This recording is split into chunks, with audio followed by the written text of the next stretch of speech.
Well, hey everybody, and welcome to Community Group Week.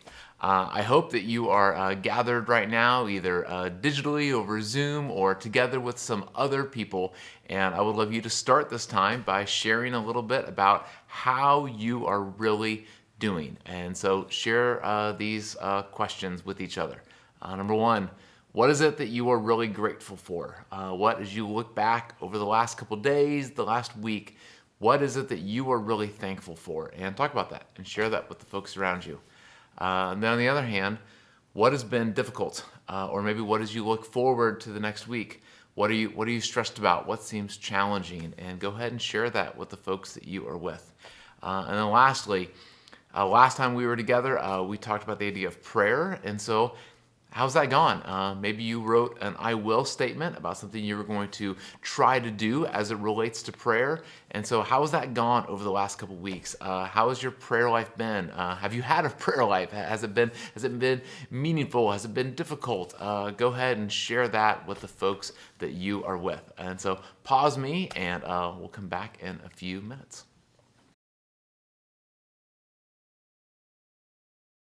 All right, so today we are continuing in our series going through the Sermon on the Mount, and today we are in Matthew 6, starting in verse 16, and we're looking at the spiritual discipline of fasting. And I learned a cool acronym a little bit ago, and it's the acronym H2O, and it doesn't have to do with hydrogen or oxygen.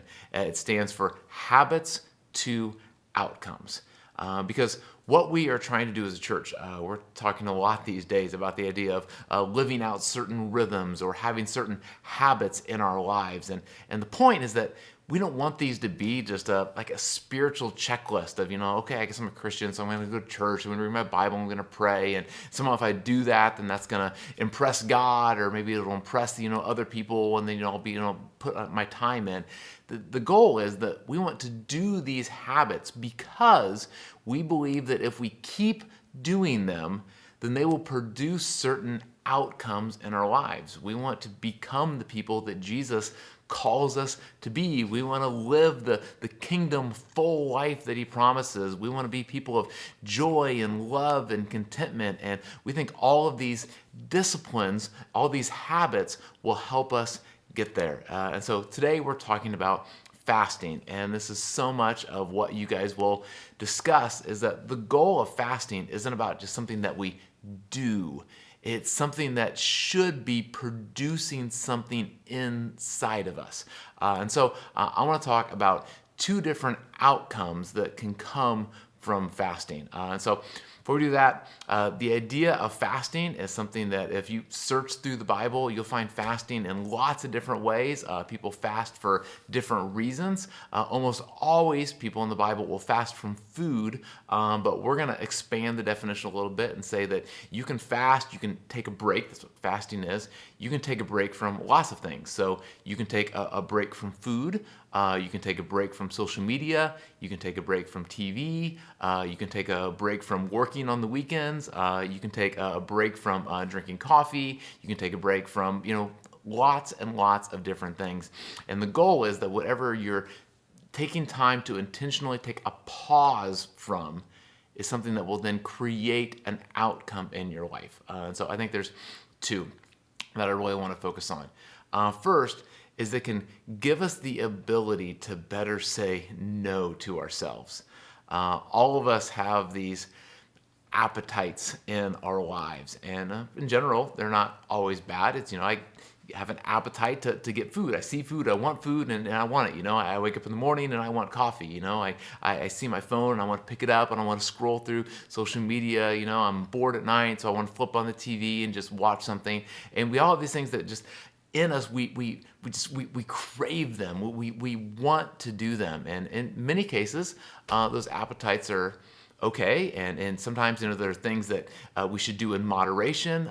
There's some appetites that can, of course, be very destructive, but for all of us, we don't want to be slaves to our appetites. We don't want to just feel like that, just because I feel I have to. We want to know that we are in control of our own lives and that we don't have to do certain things if we don't want them to, or if God doesn't want us to.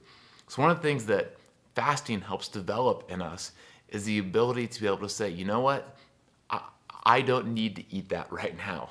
I don't need to have that extra glass of wine right now. I don't need to look at social media right now. I will be okay. Life will be okay. And all of us need that training. All of us need that work to be able to develop those disciplines in our lives so that we have the ability to not just be slaves to all the different emotions and all the different appetites in our lives. Because again, there's some appetites that are incredibly healthy. I mean, it's okay to want food every once in a while, but there's the temptation for us with food, especially for us to eat food that we shouldn't eat or to eat too much food. And like, we need to create those disciplines to be able to say no and how to live in lives of moderation.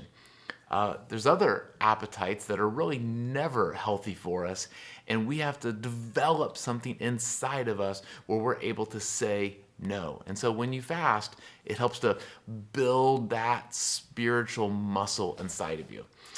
The other outcome is fasting helps us to be able to listen to God. I saw a great illustration for that this past weekend. I don't know if you watched football or not. There was a playoff game between the Bengals and the Chiefs, and during halftime, they were going to do a halftime show. And they had two different activities that they were trying to do during halftime. On the corner of the field, they had a booth set up where the TV reporters were going to give an analysis of the game, and they were going to do their banter and talk about what went well and what they thought was coming up in the second half. And then on the field, they were going to have the halftime show. And usually these two things can operate at the same time, but somebody made a mistake and they put these huge speakers for the halftime show right behind the TV analysis. And so you're trying to they were trying to talk to each other, and they're trying to listen, and they literally couldn't hear themselves think. The music is just blaring in their ears, and they're trying to listen to each other and they can't hear each other, and there's just all kinds of just chaos because of this. And this is how so many of us live our lives, is we are trying to listen to what God is telling us. One of our core beliefs is the idea that we believe God speaks. God speaks to us through the Holy Spirit, and that's happening all the time. But a lot of us don't always hear what the Holy Spirit is trying to tell us because we just have so much other noise in our lives. I mean, just with work and kids and family and TV and just all this just stuff going on all the time. So one of the things that happens when we fast is it helps us to be able to get rid of some of that noise, some of that distraction, so we can better pay attention.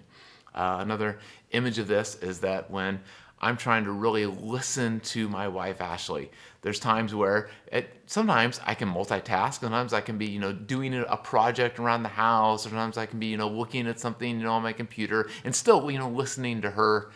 But if I really want to listen to her, I need to turn the phone off and put it down. I need to close the computer. I need to turn the TV off. I need to stop doing whatever project I'm working on and give her my full attention. And that's one of the things that happens when we fast, is there's a time for us to just get rid of some of that other noise in our lives so that we can better focus on God. A couple other notes about that before you go into your discussion. What fasting is not something that will impress God, or shouldn't be used to impress the other people around us, and you guys will talk about that. And it's not something that we can use to manipulate God to more do what we want. It's not the idea of, okay, I really want God to answer this prayer for me. I really want God to do this for me. And so if I fast, then I can kind of that's like the secret formula that's going to get God to do what I want him to do, what I want him to do for me. What Jesus is talking about regularly through this is that the real goal, what he wants you to be able to have a relationship with him. That the real prize is that you guys can have a conversation, that you guys can really listen, that the secret to living the kingdom full life, having peace and love and contentment, is not always getting everything we want, but it's getting to spend serious, relational, intimate time with God. And that when we get a chance to do that, then that will be the goal. That's what will really be the achievement that happens when we fast. And that's why we want to pay attention. That's why we want to get rid of this noise. So here's what I want you to do in your groups. Have somebody read the text about fasting, Matthew 6. And then have someone else try to paraphrase it, try to put it in your own words, and then answer these questions. What really stands out to you about it? What stands out to you about this idea of fasting?